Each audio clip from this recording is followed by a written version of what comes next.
जय श्री कृष्णा दोस्तों, आपका हमारे चैनल हिंदी व्रत कथा में स्वागत है।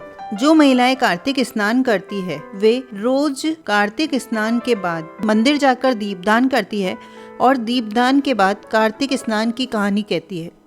तो आइए सुनते हैं कार्तिक स्नान की कहानी। एक बुढ़िया थी जो 4 माह में पुष्कर स्नान किया करती थी। उसका एक बेटा और एक बहू थी। सास ने बहू को फलाहार बनाने को कहा तो बहू ने जमीन के पापड़े उखाड़ कर बांध दिए। माँ को पहुँचाने के लिए बेटा पुष्कर गया। रास्ते में माँ से बोला, माँ फलाहार कर ले। जहाँ पानी मिला वहीं माँ फलाहार करने बैठ गई तो जो पोपड़े थे वो फलाहार बन गए। पुष्कर में बेटा माँ के लिए झोपड़ी बनाकर सामान रखकर वापस अपने गांव आ गया। रात्रि के पहर में श्रावण मास आया और बोला, बुढ़िया माई दरवाज़ा खोल। तो बुढ़िया माई ने पूछा, तू कौन है? तो बोला, मैं सावन हूँ। बुढ़िया माई ने तुरंत झोपड़ी का दरवाज़ा खोल दिया। बुढ़िया ने श्रावण में महादेव जी का पूजन किया, बेलपत्र चढ़ाकर अभिषेक कर कीर्तन किया। जाते समय श्रावण ने बुढ़िया माई की झोपड़ी को एक लात मारी तो झोपड़ी की एक दीवार सोने की हो गई। बाद में भाद्रपद आया, उसने भी दरवाज़ा खोलने को कहा तो बुढ़िया माई ने खोला। सत्तू बना या कजरी तीज मनाई। भादवा भी जाते समय लात मार गया तो दूसरी दीवार हीरे की हो गई। फिर आसोज मास आया, बुढ़िया माई को दरवाज़ा खोलने को कहा। बुढ़िया ने दरवाज़ा खोला, तर्पण कर श्राद्ध मनाया, ब्राह्मण भोजन कराया। नवरात्रों में माँ दुर्गा की स्थापना की, दशहरा मनाया। उसने भी लात मारी तो तीसरी दीवार सोने की हो गई। इस सब के बाद कार्तिक आया, उसने भी दरवाज़ा खोलने को कहा। बुढ़िया ने खोला, कार्तिक स्नान किया, भजन पूजन दीप दान किया, गोवर्धन पूजा, भाई दूज, दीपावली, आंवला नवमी करी। उसने जाते समय लात मारी तो बुढ़िया की झोपड़ी सारी सोने की हो गई। बुढ़िया खूब दान धर्म करती, भगवान का भजन किया करती। चातुर्मास पूर्ण होने पर बेटा अपनी माँ को लेने पुष्कर आया तो देखा माँ और झोपड़ी तो पहचान ही नहीं आ रही है। वहाँ तो भगवान की कृपा से ठाट बाट हो गए हैं। उसने आस पास वालों से पूछा तो उन्होंने बताया तो बेटा माँ के पैरों में गिरकर बोला, माँ घर चलो, और वह सारा सामान गाड़ी में भरकर माँ के साथ घर ले गया। सास के ठाट बाट देखकर बहू के मन में जलन होने लगी। उसने अपनी माँ को 4 मास के लिए पुष्कर स्नान कर छोड़कर आने को पति को कहा। वह अपनी सास को भी पुष्कर छोड़कर आ गया। सावन, भादो, आसोस, कार्तिक सभी आए लेकिन बहू की माँ ने कुछ भी नहीं किया। 4 समय खाती और दिन भर सोती। चातुर्मास जाते जाते झोपड़ी के एक लात मारी तो झोपड़ी गिर गई। बहू की माँ को गधी की योनि में होना पड़ा। 4 माह बाद जमाई अपने सास को लेने आया तो उसे न सास दिखाई दी और न झोपड़ी। आसपास वालों से पूछा तो उन्होंने बताया कि तेरी सास कुछ धर्म कर्म नहीं करती थी, खाती और सो जाती, इसलिए वो गधी हो गई। सास ने भी अपने जमाई को देखा और रंभाते रंभाते सामने आ गई। तब जमाई ने सास को गाड़ी के पीछे बांध लिया और घर ले आया। तो उसकी औरत ने पूछा कि मेरी माँ कहाँ है? तो उसने कहा कि गाड़ी के पीछे बंदी है। जिसकी जैसी करनी, मेरी माँ भोली थी तो तूने फलाहार की जगह जमीन के पोपड़े दिए तो वे भी फलाहार बन गए। तब उसकी औरत बोली, ब्राह्मण के पास चलकर पूछे कि मेरी माँ मनुष्य योनि में वापस कैसे आएगी। तो ब्राह्मण बोला, तेरी सास जब स्नान करे उस पानी को लेकर अपनी माँ को स्नान करा दे तो ये योनि छूट जाएगी। तब बहू ने ऐसा ही किया, उसकी माँ मनुष्य योनि में हो गई। हे राधा दामोदर भगवान, जैसे तुमने लड़के की माँ को सब कुछ दिया वैसे सबको देना। बोलिए राई दामोदर भगवान की जय हो। तो आइए सुनते हैं कार्तिक स्नान की कहानी। एक सासू थी, उसकी 4 बहुएं थी। कार्तिक मास आया, सासू ने बहुओं से पूछा, मैं कार्तिक स्नान करने जा रही हूँ, मेरे साथ कौन चलेगा? तीनों बहुओं ने मना कर दिया। छोटी बहू बोली, सासू जी आप कार्तिक ना हो, मैं आपके साथ चलूंगी।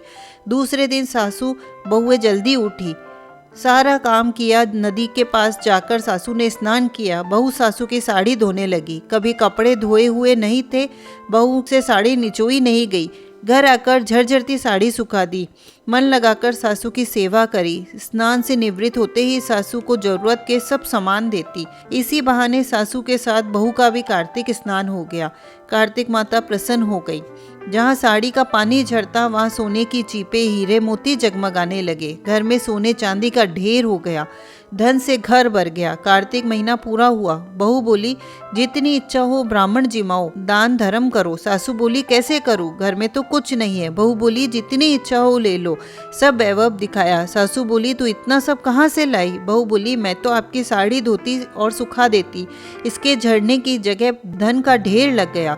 धूमधाम से सासू बहू ने ब्राह्मण जिमाए, दान धर्म किए। जेठानियां चकित हो गई, देवरानी से पूछने लगी तूने क्या किया जो इतना धन हो गया। देवरानी बोली मुझे सासू जी की साड़ी ठीक से निचोड़ना नहीं आता था, साड़ी झड़ती उसके पानी की जगह धन का ढेर हो गया। जेठानियों को ईर्ष्या हो गई। उन्होंने सोचा अगली बार हम भी सासू जी को कार्तिक स्नान करवाएंगे। अगली बार फिर कार्तिक स्नान आया। तीनों बहुएं बोली सासू जी आप कार्तिक नहाओ, हम आपका नियम निभाएंगे। सासू बोली तुमसे जल्दी उठा नहीं जाता, कैसे होगा। बहुएं बोली हम जल्दी उठकर साथ चलेंगे, आप नहाओ तो सही। कार्तिक का महीना आया। सासू स्नान करने गई। बहुएं साड़ी धोती तो पानी रखती और सुखा देती। एक जनी चाय बनाकर देती, दूसरी पूजा का सामान निकाल कर देती, तीसरी साथ जाती। ऐसा करते तीनों ने महीना पूरा कर दिया। सासू जी कहने लगी सासू जी मने आवे जितना धर्म करो, ब्राह्मण जिमाओ। सासू बोली मेरे पास तो कुछ भी नहीं है, मैं कैसे करूं। बहुएं बोली हमारे साथ चलो। सासू साड़ी के झड़ते पानी को धन के रूप में देखने गई तो देखती है कि वहाँ सांप बिच्छू इलियां हो गई है। सासू बोली बहुएं ये सब क्या है। तो बहुएं दौड़ी दौड़ी देवरानी के पास गई और कहने लगी कि ऐसा क्यों हुआ। तो देवरानी बोली मुझे तो राई दामोदर जी ने प्रसन्न होकर धन दौलत दी थी, कार्तिक माता प्रसन्न हुई थी। तीनों बहुएं कार्तिक माता के पैर पकड़कर विनती करने लगी कि भगवान आपने ऐसा क्यों किया। कार्तिक माता बोली छोटी बहू भोली थी, तुम सबने पहले मना कर दिया, पर उसका धन देखकर तुम में ईर्ष्या आ गई, जिससे तुमने सासू को भले ही कार्तिक स्नान कराया, झरझरती साड़ी सुखाई, पर तुम्हारा खोटापना तुमको मिल गया। तीनों ने अपनी भूल की क्षमा मांगी। अब कार्तिक माता ने कहा कि तुम्हारे धन का आधा देवरानी को दो, तब ये सांप बिच्छू खत्म होएंगे। तीनों ने अपना आधा धन देवरानी को दिया। सांप बिच्छू अदृश्य हो गए और उनका घर पहले के जैसा हो गया। इधर देवरानी बोली अब क्या मुझे धन देते हो, अब तो राई दामोदर जी की मुझ पर कृपा हो गई है। हे कार्तिक माता, हे राई दामोदर भगवान, जैसे छोटे बहू पर प्रसन्न हुए वैसे सब पर प्रसन्न होना। बड़ी बहू को से रुष्ट हुए वैसे किसी पर मत होना। खोटी की करी अधूरी को पूरी करना। तो बोलिए राई दामोदर भगवान की जय हो, कार्तिक माता की जय हो। तो आइए आज सुनते हैं राई दामोदर की कहानी। दो माँ बेटियां थी। बेटी का नाम राई था। वह बहुत ही सुंदर और सुशील थी। भगवान कृष्ण की पक्की भक्त थी। एक बार भगवान कृष्ण उसकी परीक्षा लेने हेतु डांसरियां बेचने वाले बनकर आए और आवाज देने लगे। राई अपनी माँ से बोली मुझे भी डांसरिये चाहिए। माँ बोली मैं पैसे कहाँ से लाऊं, बाजरी है वो ले जा। बाजरी के भगवान ने फूंक मारी तो फूस उड़कर राई की आंख में चले गए। राई जोर जोर से रोने लगी। भगवान वहां से अंतर्ध्यान हो गए। वैद्य का रूप धारण करके वहां आ गए और आवाज देने लगे। राई की माँ बाहर आई और बोली वैद्य जी मेरी बेटी की आंख में फूस गिर गया है, उसे निकाल दो। भगवान बोले अगर मैं फूस निकालूं तो उसका विवाह मेरे साथ करना पड़ेगा। राई की माँ तैयार हो गई, सगाई कर दी। कार्तिक शुक्ला 11 के दिन विवाह निश्चित किया। माँ सोचने लगी बेटी को क्या दूंगी। सोने की दुकान पर जाकर बोली कि मेरी राई के लिए लौंग और बिछिया गढ़ दे। तो सुनार बोला मुझे समय नहीं है, मैं तो कृष्ण भगवान के गहने गढ़ रहा हूँ। हलवाई और बनिया के वहाँ गई तो उसको भी वही जवाब मिला। माँ घर आ गई, अब क्या करे। वो घर आई, झोपड़ी महल में बदल गई। आनंद हो गया। ठाठ से विवाह की तैयारियां होने लगी। भगवान बारात लेकर आए। माँ ने खूब ठाट बाट से राई का विवाह भगवान श्री कृष्ण के साथ कर दिया। भगवान राई को लेके द्वारका गए तो राई के महल में ही रहने लगे। दूसरी रानियां चिढ़ने लगी। सावन में राई पीहर चली गई। भगवान ने सोचा कि तीज आई है तो राई को तीज भेज दूं। 7 जरी के बेस और 5 सोने के गुट्टे रखे। 2 हंसों को बुलाया और बोला सीधा राई के पीहर जाना, कहीं मत रुकना। राधा रुक्मण को पता चला तो उन्होंने हंसों को अपने महल में बुला के कहा थोड़ा मोती चुग लो। हंस आ गए और मोती चुगने लगे। राधा रुक्मण ने सारा सामान निकाल कर उसमें फटे पुराने कपड़े और 5 कांटे बांध दिए और पोटली हंसों को दे दी। हंस सामान लेकर राई के घर गए। राई खुशी से नाचने लगी। जैसे ही पोटली खोली 5 उंगलियों में 5 कांटे चुभ गए। राई को बहुत दुख हुआ। सावन खत्म हुआ तो भगवान उसे लेने आए। राई भगवान से बोली ही नहीं, भगवान आए तो राई दूर हो जाए। भगवान ने सोचा कोई बात नहीं। राई फिर भी नहीं बोली। इतने पर भी राई भगवान को अपने महल में ही जिमाती, भोजन में दही जरूर देती। एक दिन भगवान बिल्ली बन के दही खा गए। अब राई दही कहाँ से लाए? भगवान गुजरी बनकर दही बेचने आ गए। राई नीचे जाकर बोली, थोड़ा दही दे दो। गुजरी रूपी भगवान बोले, राई तुम उदास क्यों हो? हमने सुना आप भगवान से नाराज हो। राई बोली, तुझे क्या मतलब, तू जा। तो गुजरी रूपी भगवान बोले, हम सहेली जैसी ही हैं, मन की बात कह लो, मैं किसी से नहीं कहूँगी। राई ने सारी बात बता दी। सुनते ही भगवान को बहुत अचंभा हुआ और क्रोध आया। वे तुरंत असली रूप में आ गए। बोले, ये कैसे हुआ? हमने तो जरी के बेस और सोने के पचेटे भेजे थे। भगवान ने हंसों को बुलाकर पूछा कि तुम कहीं रुके थे? तो हंस बोले, राधा रुक्मण के महल में रुके और कहीं नहीं रुके। भगवान ने राधा रुक्मण को बुलाया और पूछा कि आपने ऐसा क्यों किया? तो वो बोली कि आप हमारे महल नहीं पधारे, इसलिए हमने ऐसा किया। भगवान बोले, आप हमको प्रेम से बुलाती तो हम जरूर आते। फिर भगवान बोले, कार्तिक का महीना राई को दूंगा, 5 दिन पस्तीर्थियाँ राधा रुक्मण को, 11 सत्यभामा को दूंगा।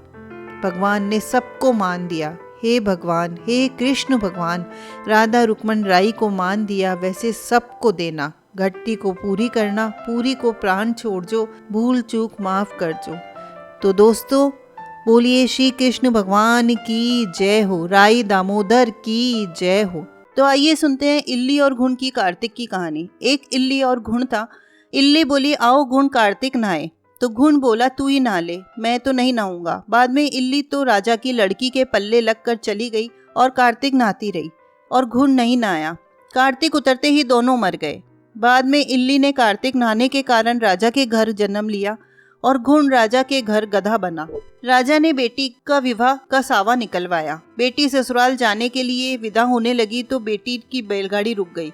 राजा रानी बोले कि बैलगाड़ी क्यों रुक गई है? बेटी, तुझे जो चाहिए मांग ले। लड़की बोली, ये गधा मुझे चाहिए। वह बोले, यह क्या मांगा? यह मत ले, चाहे धन दौलत ले जा। परंतु वह नहीं मानी और कहा, मुझे तो यही गधा चाहिए। और वह गधा रथ के साथ बांध दिया। जब गधे को साथ बांध दिया तो वह फुदक फुदक कर भागने लगा। लड़की महल में जाने लगी तो उसे सीढ़ी के नीचे बांध दिया। जब सीढ़ी उतरने लगी तो गधे ने कहा, लड़की थोड़ा पानी पिला दो। तो लड़की ने कहा, मैंने पहले ही कहा था काती ना ले, तब तूने कहा कि मैं तो बाजरा खाऊंगा, ठंडा ठंडा पानी पीऊंगा। उनकी आपस की बातें दौरानी जेठानी ने सुन ली तो देवर को सिखा दिया कि तुम क्या जादूगरनी लाए हो जो जानवरों से बातें करती है? तो वह बोला कि कानों सुनी नहीं मानता, आंखों देखकर मानूंगा। दूसरे दिन वह छुप कर बैठ गया। देखा कि रानी महल से नीचे उतरी। गधा फिर वही बात बोला। रानी ने जवाब दिया। जब राजकुमार बोला, रानी तू जानवरों से बातें कर रही है, तू बता दे नहीं तो तलवार से मार दूंगा। रानी ने कहा, औरत का भेद मत पूछो। तो राजा ने कहा, मैं तेरा पूरा भेद लूंगा।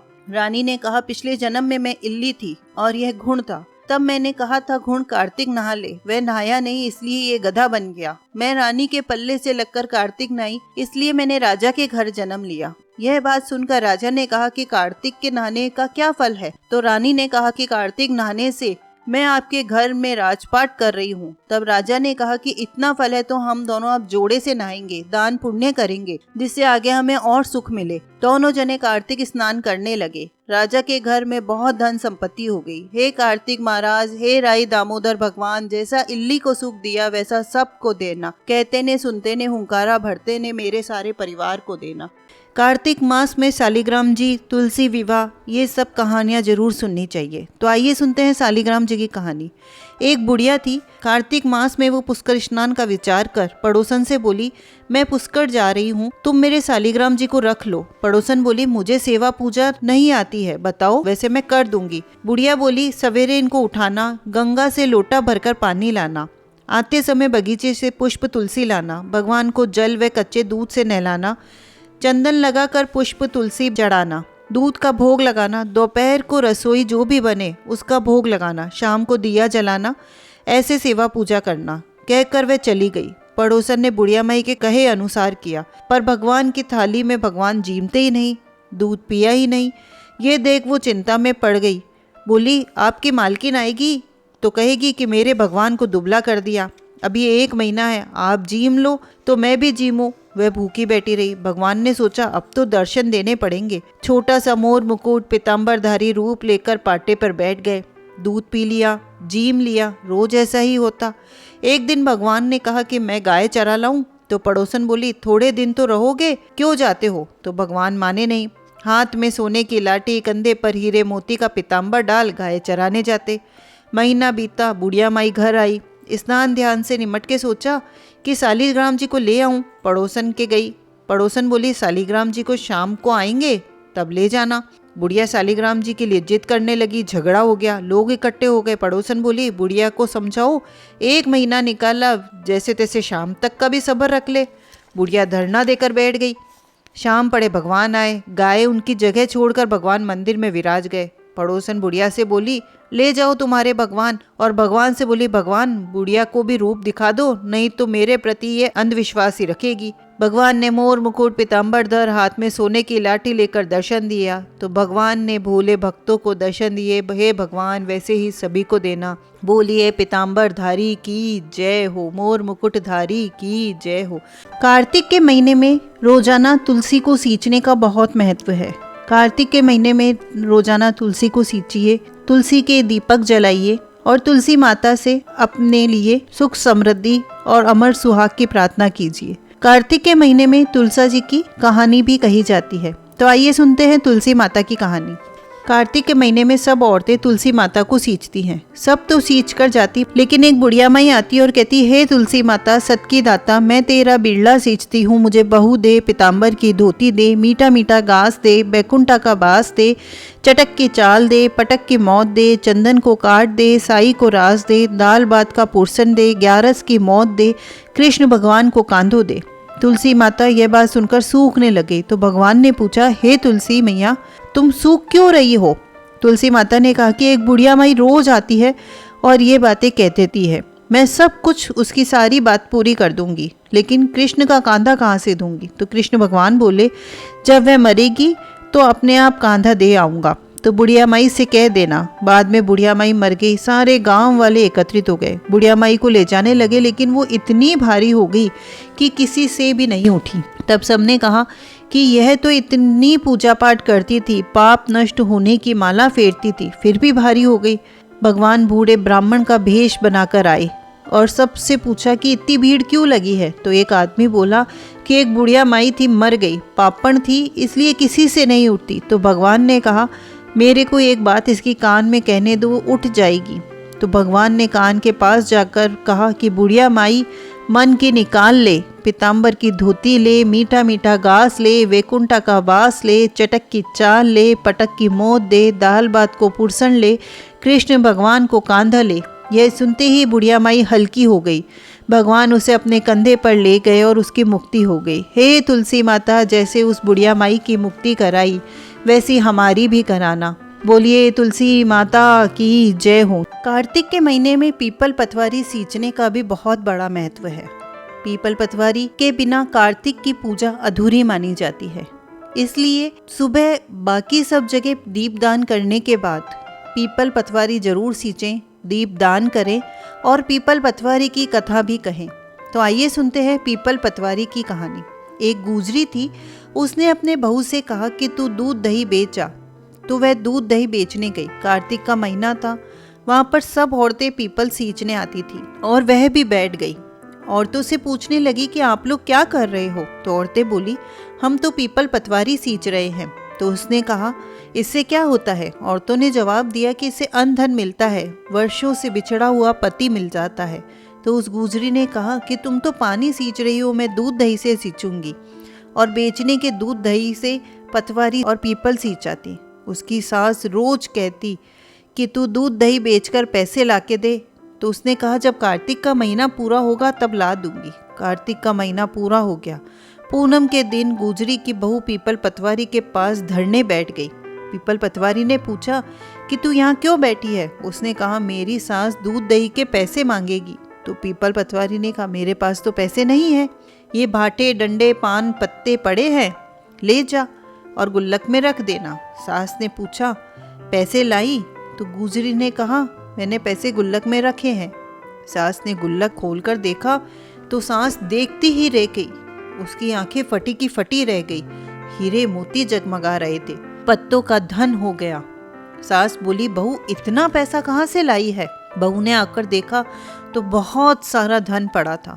तब गुजरी की बहू ने कहा, सासू जी, मैंने तो 1 महीना दूध दही से पीपल पतवारी सींची और उनसे धन मांगा था। उसने मुझे भाटे डंडे पत्ते दिए थे जो मैंने गुल्लक में रख दिए, वही हीरे मोती हो गए। तो सासू जी ने कहा कि अब की बार मैं भी पतवारी सींचूंगी। सासू दूध दही तो बेच आती, हांडी धोकर पीपल पतवारी में सींच आती। बहू से कहती कि मुझसे पैसे मांग। बहू कहती कि कोई बहू भी कोई सास से पैसे मांग सकती है क्या? सासू जी महीने के आखिर में पीपल पतवारी पर जाकर धरने देकर बैठ गई। तो पीपल पतवारी ने भी उसे डंडे पत्ते पान भाटे दे दिए और कहा, गुल्लक में जाकर रख देना। फिर बहू ने गुल्लक खोल के देखा तो उसमें कीड़े कचरे हो रहे थे। बहू ने सास से कहा कि यह क्या है? सास देखकर बोली कि पीपल पतवारी ने तेरे को तो अन्न धन दिया और मुझे कीड़े मकोड़े दिए। तब पीपल पतवारी बोली कि बहू तो निस्वार्थ भावना से मुझे सींचती थी, तूने तो धन की भूखी होकर सींचा है। तो इसलिए हे पीपल भगवान पतवारी माता, जैसे आप बहू पर प्रसन्न हुए वैसे सब पर प्रसन्न होना। बोलिए पीपल पतवारी की जय हो। कार्तिक की सारी कहानियाँ कहें और लपसी तपसी की कहानी नहीं कहे तो कार्तिक स्नान का सारा फल लपसी और तपसी को चला जाता है। इसलिए कार्तिक की कहानी के बाद लपसी तपसी की कहानी कहना अत्यंत आवश्यक है। तो आइए सुनते हैं लपसी तपसी की कहानी। एक लपसी था और एक तपसी था। तपसी तो भगवान की तपस्या करता, लपसी 1.25 सेर की लापसी बनाकर भगवान को भोग लगाकर जीम लेता। एक दिन दोनों में झगड़ा हो गया। लपसी बोला मैं बड़ा, तपसी बोला मैं बड़ा। इतने में नारद जी आए, पूछे कि तुम दोनों क्यों लड़ रहे हो? तो लपसी ने कहा मैं बड़ा, तपसी बोला मैं बड़ा। तपसी बोला मैं सारे दिन भगवान की पूजा करता हूँ, तपस्या करता हूँ। तो नारद जी बोले मैं तुम्हारा फैसला करूँगा। एक दिन तपस्वी नहाकर आने लगा तो नारद जी ने 1.25 करोड़ की अंगूठी उसके आगे फेंक दी।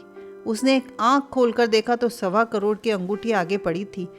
तपसी ने वह अंगूठी उठाकर गोद के नीचे दबा ली और तपस्या करने लगा। लपसी सुबह उठकर नहाया, 1.25 सेर की लापसी बनाकर भगवान को भोग लगाकर जीवने लगा। इतने में नारद जी आए। दोनों ने पूछा आपको पता लग गया कि हम में से कौन बड़ा है? तपसी ने कहा मैं बड़ा हूँ। लपसी बोला मैं बड़ा हूँ। नारद जी बोले तपसी महाराज घोड़े को उठाओ। घोड़ा उठाया तो 1.25 करोड़ की अंगूठी निकली। तब नारद जी ने बोला कि ये अंगूठी तो तूने चुराई है, इसलिए तेरी तपस्या भंग हो गई, इसलिए लपसी बड़ा है। तपसी बोला महाराज मेरी तपस्या का फल कैसे मिलेगा? नारद जी बोले रोटी बनाकर बाटियां नहीं बनाएगा तो फल तुझे होगा, ब्राह्मण जिमा कर दक्षिणा नहीं देगा तो फल तुझे मिलेगा, साड़ी देके ब्लाउज नहीं देंगे तो फल तुझे होगा, दिए से दिया जलाएंगे तो फल तुझे मिलेगा। फिर नारद जी बोले सबकी कहानी कह के अगर तेरी कहानी नहीं कहे तो तुझे फल मिलेगा। तब से लपसी तपसी की कहानी कही जाती है। तो बोलिए नारद जी महाराज की जय हो। कार्तिक के महीने में सीता माता के नितनेम की कहानी कही जाती है। इस कहानी को कहने से धन के भंडार भर जाते हैं, घर में सुख शांति समृद्धि बढ़ती है। तो आइए सुनते हैं कार्तिक मास में कही जाने वाली सीता माता की नितनेम की कहानी। एक बार की बात है, सीता माता श्री राम जी को रोज एक कहानी सुनाया करती थी। एक दिन श्री राम भगवान को किसी काम के लिए बाहर जाना पड़ा तो सीता माता कहने लगी कि भगवान मेरा तो 12 वर्ष का नियम है, अब आप बाहर जाएंगे तो मैं अपनी कहानी किसे सुनाऊंगी? तो श्री राम जी ने कहा कि तुम कुएं के पाल पर जाकर बैठ जाना, वहाँ जो औरतें पानी भरने आएंगी उन्हें अपनी कहानी सुना देना। सीता माता कुएं के पाल पर जाकर बैठ गई। एक स्त्री आई, उसने रेशम की जड़ी की साड़ी पहनी हुई थी, सोने का घड़ा ले रखा था। सीता माता उसे देख कहती है कि बहन मेरा 12 वर्ष का नितनेम सुन लो। तो स्त्री बोली कि मैं तुम्हारा नितनेम सुनूंगी तो मुझे घर जाने में देर हो जाएगी, मेरी सास मुझसे लड़ेगी। उसने कहानी नहीं सुनी और चली गई। उसकी रेशम जरी की साड़ी फट गई और सोने का घड़ा मिट्टी के घड़े में बदल गया। सास ने देखा तो पूछा ये किसका दोष अपने सर लेकर आई हो? बहू ने कहा कि कुएं पर एक औरत बैठी है जो कि अपनी कहानी सुनाने के लिए कह रही है, लेकिन मैंने सुनी नहीं, उसी का यह फल है। बहू की बात सुनकर अगले दिन वही साड़ी और घड़ा लेकर सास कुएं की पाल पर गई। सास को वही माता सीता बैठी मिली। सीता माता ने कहा कि बहन मेरी कहानी सुन लो। सास बोली, एक बार छोड़, मैं तो 4 बार कहानी सुन लूँगी। तो सीता माता कहानी कहने लगी। राम आए, लक्ष्मण आए, देश के पुजारी आए, नित नेम का नेम लाए, आओ राम, बैठो राम, तपी रसोई जीमो राम, माखन मिश्री खाओ राम, दूध पताशा पियो राम, सूत के पलका मोठो राम, शाल दुशाला पोठो राम, शाल दुशाला ओढ़ो राम, जब बोलूँ जब राम ही राम, राम सवारे सबके काम, खाली घर भंडार बढ़ेंगे, सबका बेड़ा पार करेंगे, श्री राम जय जय राम, श्री राम जय जय राम। सास बोली कि बहन कहानी तो बहुत अच्छी लगी। कहानी सुनकर सास घर चली गई। उसकी साड़ी फिर से रेशम जरी की बन गई, मिट्टी का घड़ा फिर से सोने के घड़े में बदल गया। बहू कहने लगी, सासू माँ आपने ये सब कैसे किया? सास ने कहा, बहू तू दोष लगा के आई थी, मैं दोष उतार कर आ रही हूँ। बहू ने फिर पूछा कि वह कुएं वाली स्त्री कौन है? सास बोली कि वो सीता माता थी। ये पुराने से नया कर देती है, खाली घर के भंडार भर देती है, वह लक्ष्मी जी का वास घर में कर देती है, आदमी की जो भी इच्छा हो उसे पूरा कर देती है। बहू बोली, ऐसी कहानी मुझे भी सुना दो। सास बोली, ठीक है तुम भी सुनो। सास ने कहानी कहनी शुरू की। राम आए, लक्ष्मण आए, देश के पुजारी आए, नित नेम का नेम लाए, आओ राम, बैठो राम, तपी रसोई जीमो राम, माखन मिश्री खाओ राम, दूध पताशा पियो राम, सूत के पलका मोठो राम, शाल दुशाला पोठो राम, शाल दुशाला ओढ़ो राम, जब बोलूँ जब राम ही राम, राम सवारे सबके काम, खाली घर भंडार भरेंगे, सबका बेड़ा पार करेंगे, श्री राम जय जय राम, श्री राम जय जय राम। कहानी सुनकर बहू बोली, कहानी तो बहुत अच्छी है। सास ने कहा, ठीक है, इस कहानी को रोज कहा करेंगे। अब सास बहू रोज सवेरे उठती, नहाती धोती, पूजा करने के बाद नित नेम की सीता की कहानी कहती। एक दिन उनके यहाँ एक पड़ोस की औरत आई, बोली, बहन जरा सी आँच देना। तो वह बोली, आज तो हमने अभी जलाई ही नहीं। पड़ोसन ने कहा कि तुम सुबह 4 बजे से उठकर क्या कर रही हो? उन्होंने कहा, सुबह उठकर हम पूजा करते हैं, सीता माता की नितनेम की कहानी कहते हैं। पड़ोसन ने उनकी बात सुनकर कहा कि सीता माता की कहानी, इस कहानी से क्या होता है, क्या फल मिलता है? तो वो बोली, इनकी कहानी कहने से घर के भंडार भरते हैं, सारे काम सिद्ध होते हैं, मन की इच्छा भी पूरी होती है। पड़ोसन कहती है कि बहन अगर ऐसी कहानी है तो मुझे भी सुना दो, मेरा भी कुछ भला हो जाएगा। वह बोली, ठीक है तुम भी कहानी सुन लो।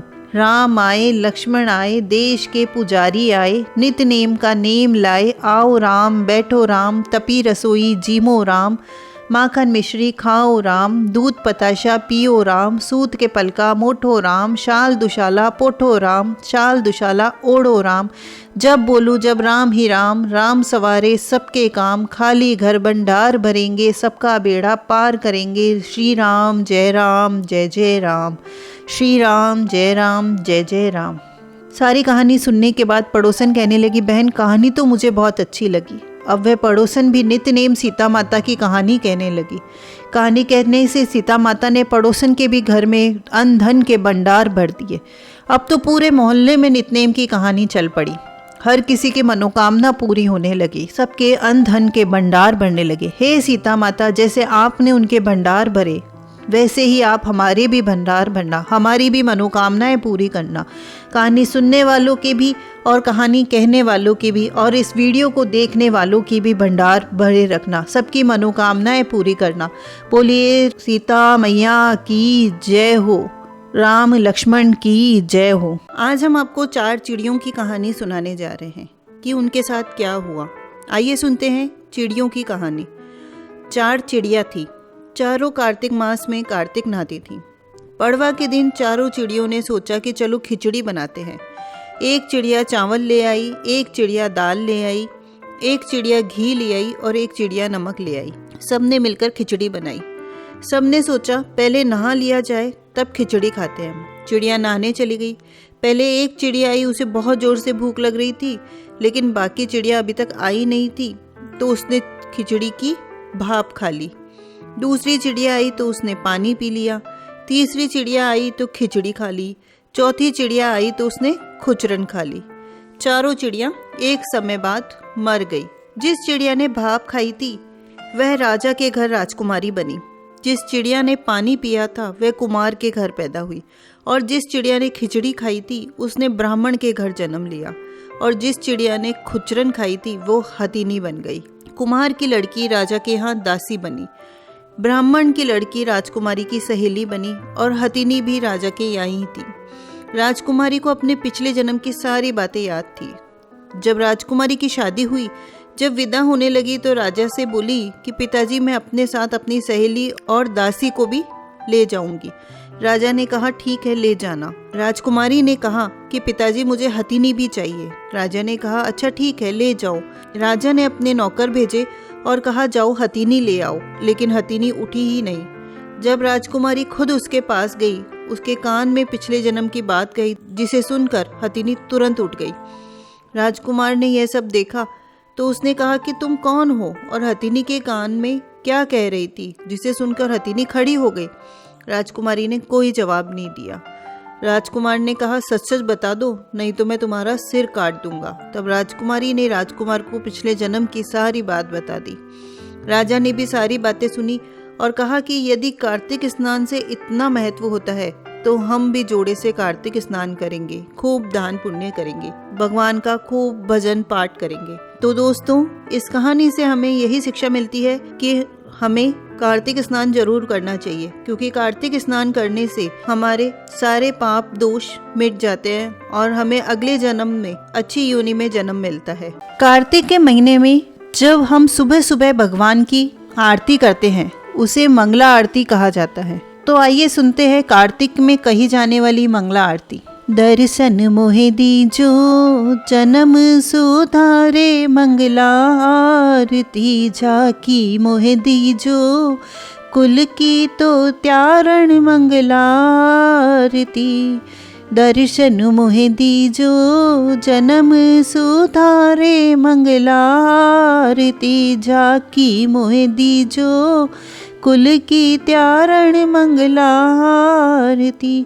रामा पहली आरती गजानंद की, गौरी पुत्र गणेश, रिद्धि सिद्धि तो ब्याके संग बिराजे, मोदक भोग लगाए जी दर्शन मोहे दीजो, जन्म सुधारे मंगला आरती झाकी मोहे दीजो, जन्म सुधारे मंगला आरती।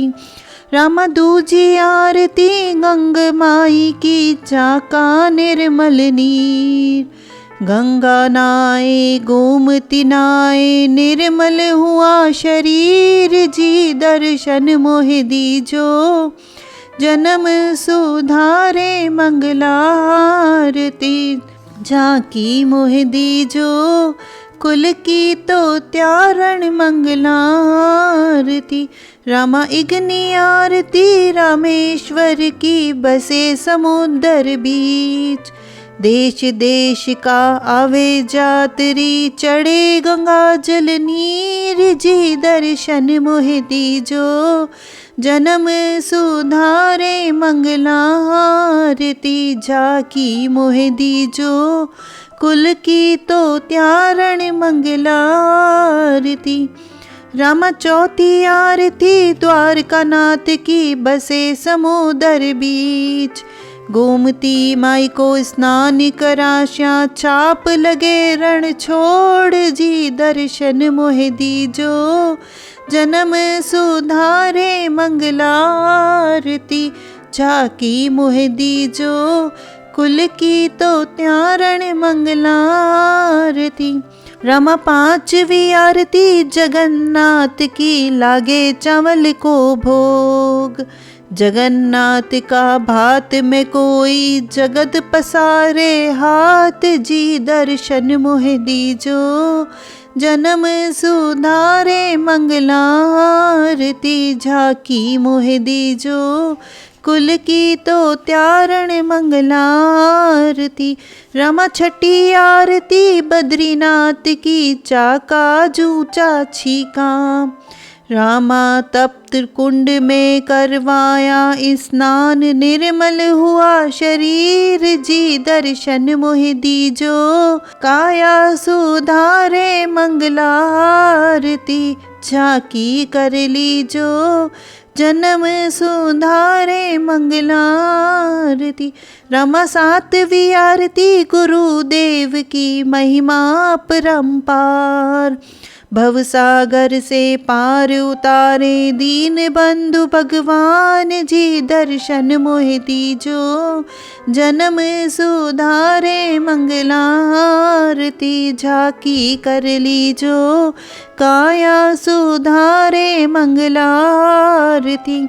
रामा आठवीं आरती श्री कृष्ण की, गाया को रखवालो, नित उठ बंसी लेवे हाथ में, गऊ चरावा जाए जी, दर्शन मोहि दीजो, जन्म सुधारे मंगलारती। झांकी कर लीजो, काया सुधारे मंगलारती। रामा नवी आरती पुष्कर राज की, सब देवन को देव। 12 ब्रह्मा रंगनाथ का, दर्शन से दुख दूर जी, दर्शन मोहि दीजो, जन्म सुधारे मंगलारती। झांकी कर लीजो, काया सुधारे मंगलारती। रामा 10वीं आरती चार भुजा की, बसे मेड़ता माए। चार भुजा का दर्शन करता, मीराबाई मगन हो जाए जी, दर्शन मोहि दीजो, जन्म सुधारे मंगलारती। झांकी कर लीजो, काया सुधारे मंगलारती। रामा 11वीं आरती हनुमान की, गढ़ लंका में जाए। राजा राम का कारज सार्या, सीता की सुध लायसी, दर्शन मोहि दीजो, जन्म सुधारे मंगलारती। झांकी कर लीजो, काया सुधारे मंगलारती। रामा 12वीं आरती कल्याण धनी की, डिग्गी पुरी का राजा। अंधा ने दोए आँख्यां दीजे, कोड़ियारो कोड़ मिटाए जी, दर्शन मोहि दीजो, जन्म सुधारे मंगलारती। झांकी कर लीजो, काया सुधारे मंगलारती। रामा 13वीं आरती सूरज नारायण की, महिमा परंपार। सब सृष्टि ने पूरण वाला, दीन बंधु भगवान जी, दर्शन मोहि दीजो, जन्म सुधारे मंगलारती। झांकी कर लीजो, काया सुधारे मंगलारती। रामा 14वीं आरती सत्यनारायण की, महिमा परंपार। डोरा कंठी रतन जड़ाओ, दर्शन की बलिहार जी, दर्शन मोहि दीजो, जन्म सुधारे मंगलारती। झांकी कर लीजो, काया सुधारे मंगलारती। रामा 15वीं आरती नरसिंह धनी की, महिमा परंपार। खंभ पाड़ हिरना कुश मार्यो, भक्त प्रहलाद उबार जी, दर्शन मोहि दीजो, जन्म सुधारे मंगलारती। झांकी कर लीजो, काया सुधारे मंगलारती। रामा जो कोई मंगला गावसी, होसी मंगलाचार। हरि को होए सो हरि ने ध्यावे, पापी गोता खाए जी, दर्शन मोहि दीजो, जन्म सुधारे मंगलारती। झाकी कर ली जो काया सुधारे मंगलारती। रामचंद्र सखी की विनती जो सुन जो चित्त लगाए। बार बार मैं करूँ विनती माँ को चित चरण में राखो जी। दर्शन मोह दीजो जन्म सुधारे मंगलारती। झाकी कर ली जो काया सुधारे मंगलारती। बोलिए कृष्ण भगवान की जय हो, राई दामोदर की जय हो। तो दोस्तों, ये थी कार्तिक मास में गाई जाने वाली मंगला आरती, जो कि सुबह सुबह गाई जाती है। तो दोस्तों, आपको ये आरती, ये जानकारी अच्छी लगी हो तो प्लीज़ लाइक करें, कमेंट करके हमें प्रोत्साहित करें और हमारे चैनल को सब्सक्राइब करें। धन्यवाद।